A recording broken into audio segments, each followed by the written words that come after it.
way too much to tell. And I can't hold y'all in there that long, but I'm O'Malley Jones and Leon Haywood. When I first saw a kite flying in the air with a string on it, I was amazed and amused because Leon and them lived down the street on Mellow in Houston, Texas, in Sunnyside, from my grandmother. And after Hollandworth with my grandmother, they rehearsed every day. They were the Union Spiritual Harmonizer. And Ray Charles used to come over to the house. See, Ray Charles them started Leon them playing the, y'all don't know this here. Ray Charles started Leon them playing the piano. Ray Charles used to come down there on Mellow Street, and my Uncle Dee and Uncle Lynn and Sack them and all them. I'm talking about, I was a little boy, I was a little bitty boy. So, and Leon and were playing that, I want to play the piano so bad myself yesterday, but I could, anyway, when Leon said he was leaving, I asked my uncle and I said, what happened? He said, he's going to California to be a star. So, I want to be a star too. You know what I'm saying? So, I ran away from home. You know what I'm saying? Trying to find Leon. Because y'all just don't even, I can't begin to tell y'all, look, when I found Leon, I was a hustler then. By that time, I ran away at 13 years old. You know what I'm saying? Leon was 10 years older than me. So I'm trying to find Leon. And I heard a song, I think it was, haven't we seen this? We were 16. Somebody was out here on the radio, putting that on the radio, Magnificent Molecule or something like that. So I remember.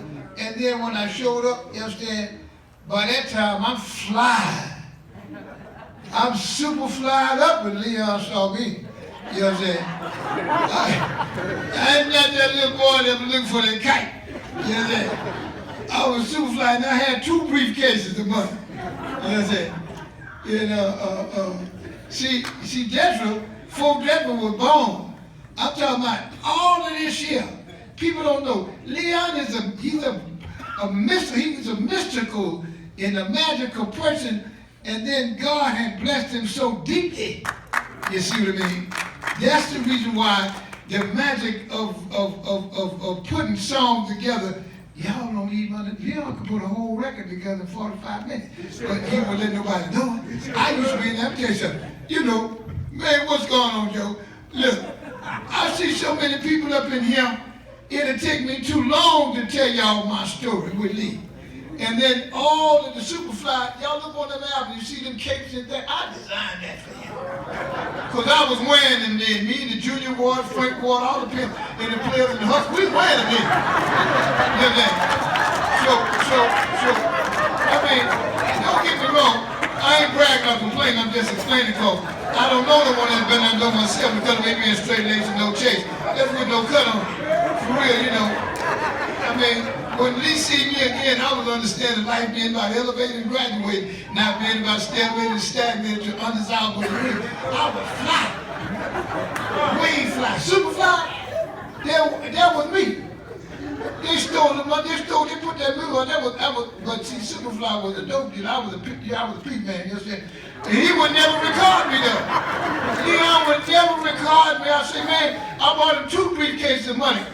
Then the Marshall McQueen, he's up in there. I bought him 2 briefcases of money for him to record me, but he wouldn't do it because I already knew why he wouldn't do it. Yeah. He said, man, you ain't gonna listen. You ain't gonna listen, man. I'm talking about, and see, Leon, he wasn't stingy with money. He was just tight with it. Yeah, he was tight in the mad dog fight.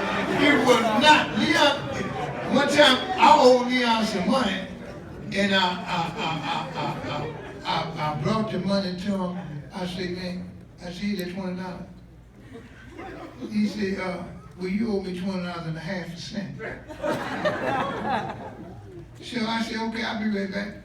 I I went back down to my car and opened my trunk. I got my wire pliers. And I came back upstairs and I took the pen and I popped it in hand. You understand? He stood up there and laughed so hard till he cried. You understand me? See, Leon was, well, y'all just don't know. That was my cousin, really. Y'all know that part. You understand? So the thing is this. No matter what happened, Leon used to come to my house. I owned some apartment units and I hustled up on some apartment units. When I was 23 years old in an all-white neighborhood. I was the only black son up in there. And Lee used to come and leave from here and come down to my place. Him and my uncle. And not only that, see, Uncle Dee and Leon were like brothers. And you see my uncle, you see Leon, you see my uncle. You know what I'm saying? So, because they were raised up together, but my uncle became alcoholic, so he didn't like that. And he kept telling me, man, don't ever do that, tell me. Don't ever do that. Don't do that, man. Yes, sir. Hey, come down here, man. Where you at? I said, I'm in bed. He said, man, get up, man. Come down here and say, I got a record, man. I think it's just about every one of Leon's records that was a hit. He called me. I get in my car and come all the way down from San Diego and drive all, okay, what time of night it was, and come up in that studio, and Leon was up in there. Leon Haywood is the baddest producer. I ain't talking about one of. Yeah, they lied. He is the baddest producer in the world. What you say? That's what I'm saying. Yeah, I'm talking about for real, man. You know what? And I'm telling you something. You don't think he's going to come in there and go up out of there, then it happened. He's going to be in there until the sun come up, if it's the next day, after the next, if it's 72 hours, that's 3 days away. I try to hang on in there with you. You know why? Because he taught me this, and I'm glad that I didn't become no star back then, because I wouldn't have made it, because I was caught up with money. See, money had me caught up. It didn't have him caught up. See, that's the difference. After I say, my partner said, why you gonna go? I say, Leon knows my mind is so heavily on money. I got 2 briefcases of money here. He's not gonna call. I ain't gonna be able to stay there and do that. Them hookers gonna have me running in up out of there, and running in there, running out of there, running in there. You said they going to jail. I got to leave. He said, man, how you gonna hear this? You got to be able to stay here to hear this here. Man, I got to go that girl in jail, man. I got to go get out. Man, wait. He said, man, hold it, man. He said, man, wait a minute, man. We can't do this, man. We can't do this. So, I'm just telling y'all the truth. So then, I'll put the rest of the money and gave left some money in there. And you know what? Let me tell you something. It's about 20 years later, Leon gave me that money back. Wow. The money I left in there in that stack, the 100 stack of dollars, 100.